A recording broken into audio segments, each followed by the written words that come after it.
ఒకటి నేను డ్యామ్ షూర్గా చెప్పగలను. ప్రాసెస్ పక్కా ఇదే. లా ఆఫ్ అట్రాక్షన్ ఫార్ములా, దీన్ని మించిన ఫార్ములా దీంతోనే అట్రాక్షన్ చేయగలం. దీన్ని కాకుండా వేరే విధంగా మనం వెళ్ళడానికి లేదు. 100% నేను చెప్పగలను. చాలా అంశాలని, చాలా మెథడ్స్, లా ఆఫ్ అట్రాక్షన్ కి సంబంధించిన వందల మెథడ్స్ నేను పరిశీలన చేసిన పరిశీలన చేసాం ఇప్పుడు 10 years బ్యాక్. అవేవి వర్కౌట్ కావు అని తెలుసు. ఇక దానికోసమే మనం మన సనాతన సంస్కృతిలో ఏ అంశాలు ఉన్నాయి, ఇవన్నీ లా ఆఫ్ అట్రాక్షన్ కి దగ్గరగా ఉన్నాయని చెప్పి వాటిని మనం డాట్స్ కనెక్ట్ చేసుకుంటూ ఈ విధమైనటువంటి అట్రాక్షన్ మెథడ్ ని మనం డెవలప్ చేసుకుంటాం. అర్థమవుతుంది. క్షీరసాగర మదనం దగ్గర నుండి ప్రతి ఘట్టాన్ని మనం సూర్యగ్రహణం కావచ్చు, సూర్యగ్రహణ ఘట్టం కావచ్చు, క్షీరసాగర మదనం కావచ్చు, వినాయక చవితి కథలు కావచ్చు, కనకధార స్థుతి కావచ్చు, ఎన్నో అంశాలను మనం ప్రాతిపదికగా చేసుకొని ఏదైతే థాట్ జనరేట్ అవుతుందో ఆ థాట్ ఎనర్జీ బేస్ మీద థాట్ జనరేట్ అవుతుంది. ఆ ఎనర్జీ బేస్ స్ట్రాంగ్ గా ఉంటే, ఆ ఎనర్జీ బేస్ సరైన ఫోర్స్ తో ఉంటే, ఆ ఎనర్జీ గనక సరైనటువంటి ఎనర్జీ రేంజ్ ని కలిగి ఉంటే, ఆ థాట్ కి కాస్మిక్ స్పీడ్ ని గనక మనం యాడ్ చేయగలిగితే అది కంపల్సరీ మెటీరియలైజ్ అవ్వడానికి అర్హత కలిగి ఉంటుంది అనేది బేస్ గా పెట్టుకొని మనం ఈ లా ఆఫ్ అట్రాక్షన్ అనేటటువంటి మెథడ్స్ ని మనం డెవలప్ చేస్తున్నాం, ప్రాక్టీస్ చేస్తున్నాం. ఫార్ములా అయితే ఇదే, ప్రాసెస్ అయితే ఇదే. గురుజీ మనకిప్పుడు ఈ అఫర్మేషన్స్ లో కుండలిని యొక్క పాత్ర ఏమిటో అనేది కూడా వివరించండి గురూజీ. అది అట్లా అడిగి బాగుంది. కుండలిని యొక్క పాత్ర ఏంటంటే, మీ అందరికీ తెలుసు ఇది రెండు పనులు చేస్తుంది. ఒకటి ప్రస్తుతాన్ని క్రియేట్ చేస్తుంది, భవిష్యత్తుని నిర్దేశిస్తుంది. చెప్పండి. ప్రస్తుతాన్ని క్రియేట్ చేస్తుంది, భవిష్యత్తుని నిర్ణయిస్తుంది. నిర్దేశిస్తుంది. ఇలా భవిష్యత్తు ఇలా జరగాలనేటటువంటి నిర్దేశన ఉంటుంది. చెప్పుకున్నాం ఆల్రెడీ ఇది మనం. మళ్ళా చెప్పండి. ఓకే. అర్థమైంది గురూజీ. అంటే దీన్ని ఎట్లా చెప్తున్నాం, ఇది ఎట్లా చెప్తున్నాం అంటే దీనికి మనకు సూత్రం ఏంటి అంటే, మనకి వినాయక వ్రతకల్పంలో ఒక కథ ఉంటుంది. శ్రీకృష్ణుడు నీలాపనిందల్ని మొయ్యాలి అనేది ఆల్రెడీ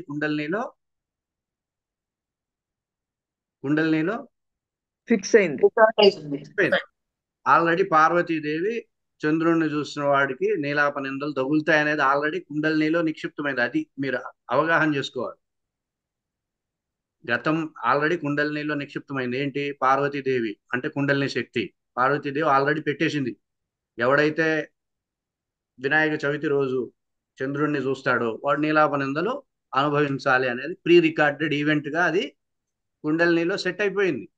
అది ఇంకా జరిగి తీరాలంతే. స్వామి ఏం చేశాడు? చూశాడు. స్వామికి ఇప్పుడు అయిపోయింది. ఆయనకు అర్థమైపోయింది, ఇప్పుడు నేను నీలాపనిందలు మొయ్యాల్సిందే, ఇది fix.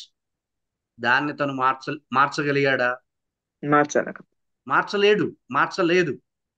But he can handle, he could handle that.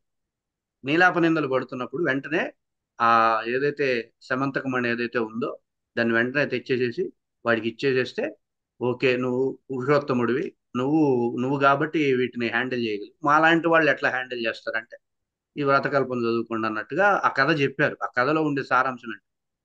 Presence అనేది already decided. When we are professional in energy driving, we can handle, we can face ఆ ప్రెజెన్స్ లో జరుగుతున్నటువంటి విపత్కరమైనటువంటి పరిణామాలని కూడా మనం ఫేస్ చేయగలం, వాటిని హ్యాండిల్ చేయగలం, వాటిని సరిదిద్దగలం, వాటిని సత్ఫలితాలు కలిగే విధంగా ఇన్సిడెంట్స్ గా మార్చగలగడానికి అవకాశం ఉంటుంది ఎప్పుడు ప్రొఫెషనల్ గా ఉన్నాం. రెండవది ఏంటి? భవిష్యత్తుని నిర్దేశిస్తుంది. ఈ భవిష్యత్తుని నిర్దేశించే అంశం దగ్గర మనం లా ఆఫ్ అట్రాక్షన్ ని ప్రయోగిస్తాం. సో పార్వతీదేవి ఆ విధమైనటువంటి వ్యవస్థని క్రియేట్ చేసి ఉంది కాబట్టి కుండలినిలో ఆల్రెడీ మనకి భవిష్యత్తులో ఏమేమి జరుగుతాయి అనేది ఆల్రెడీ రికార్డ్స్ ఆల్రెడీ ఆ విధమైనటువంటి వ్యవస్థ ఉంటుంది. ఉంటుందా ఉండదా? ఉంటుంది. ఉంటుంది. అంటే గురూజీ ఇప్పుడు ఆమ్, అదే నీలాప నిందలు అనేది ఆయనకి ముందే తెలుసు అనేది అనుకోండి గురూజీ. ముందే తెలుసు అప్పుడు కాదు, ముందే తెలుసు కాదు. ముందే ఆయన ఫిక్స్ అయింది. ఆయన వైబ్రేషన్ స్థాయిలో ముందే ఫిక్స్ కనుక్కోలేదు. అయిపోయింది, ముందే ఫిక్స్ అయిందని తెలుసు. ఇక ఫిక్స్డ్ అది, ఇంకా దాన్ని మనం ఏం చేయలేమనేది తెలుసు.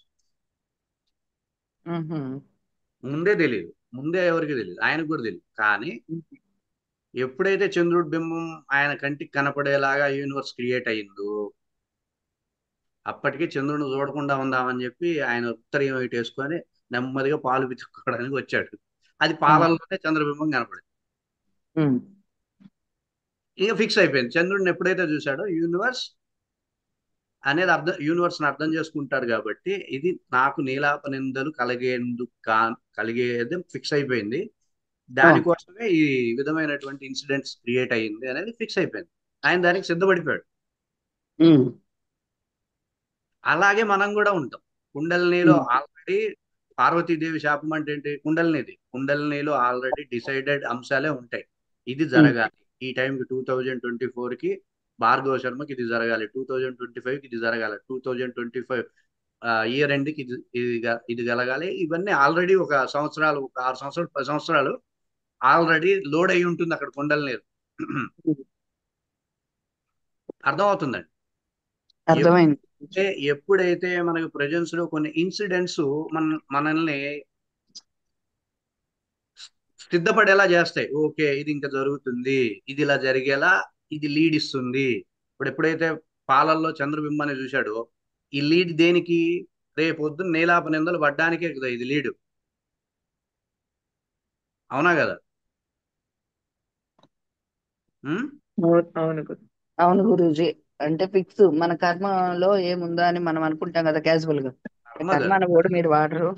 కుండలినిలో ఏదైతే అంటే గురువు కర్మ గారు వేరంటే గురూజీ, ఇప్పుడు కుండలినిలో ఏది ఉందో అదే జరుగుతుంది అన్నప్పుడు సేమ్ కర్మ ప్రాసెస్ కూడా అంతే కదా గురూజీ. కుండలినిలో జరిగేదాన్ని ఏర్పడడం అంట. ఆహా. కర్మల అనేది ఇన్వాల్వ్ అయ్యిందంటే జరగడం అంట. జరగడం అంటే ఖచ్చితం. ఫిక్స్. ఏర్పడడం అనేది రిఫ్లెక్షన్. సృష్టిలో ఏర్పడడం ఉంటుంది కానీ జరగడం ఉండదు. అర్థమవుతుందండి. ఇది ఒకవేళ మీరు చెప్పింది కర్మ జరగడం అని అంటే కృష్ణుడు కూడా ఏం చేయలేడు కదా ఇంకప్పుడు. గురువు గారు ఇప్పుడు కుండలినిలో even Krishna also cannot do anything. గురువు గారు కానీ ఇప్పుడు అతను కుండలిని చేశాడు కాబట్టి, అతను హ్యాండిల్ చేశాడు కాబట్టి కర్మ ఎఫెక్ట్ లేదు. అది అందుకని కర్మ అనే దాని గురించి మనం దాన్ని పక్కన పెట్టేసాం.